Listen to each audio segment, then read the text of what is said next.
ចាជំរាបសួរពុកម៉ែបងប្អូននេះជាអាងចលៀនក្រហមហ្នឹងបងប្អូនអាងចលៀនក្រហមគឺខ្ញុំរាំងស្បៃបែបនេះចិត្តនេះគឺដើម្បីកុំឲ្យមានកដោមានកែបមានគីងគក់ថ្លែនអីចូលស៊ីមន់អីទាអីចឹងបងប្អូនចឹងខ្ញុំធ្វើការរាំងចិត្តបែបនេះគឺដើម្បីឲ្យកុំឲ្យវាចូលរួចណាហើយចំពោះអត្ថប្រយោជន៍នេះចលៀនក្រហមបងប្អូនទី1គឺវាជួយផលិតជីកប៉ោសដើម្បីបានយើងដាក់តំណាំអីបងប្អូនដាក់ចកាដាក់ដូងដាក់ធរេនអីគឺបានទាំងអស់ហើយទី2គឺវាសាច់របស់វាគឺដើម្បីយើងយកធ្វើជាចំណីរបស់សត្វបងប្អូនគឺមានដូចជាមាន់ទាត្រីបកងកែបអីគឺយើងដាក់ឲ្យវាស៊ីបានទាំងអស់បងប្អូន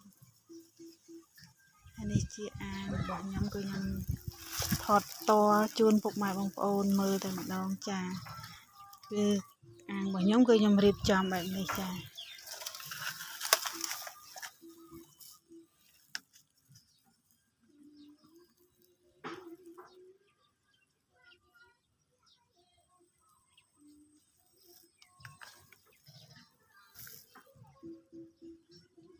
ហើយនេះជាអាចគោដែលវាស៊ីអស់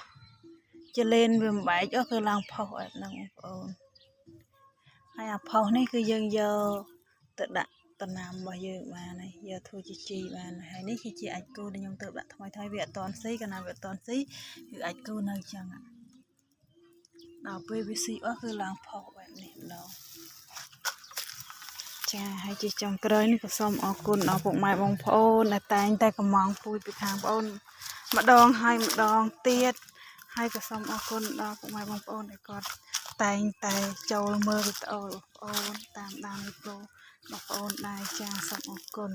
ហើយបងប្អូនត្រូវការកំងអីអាចធ្វើការកំងបានខាងបងប្អូនមានលក់ពូជចាអរគុណ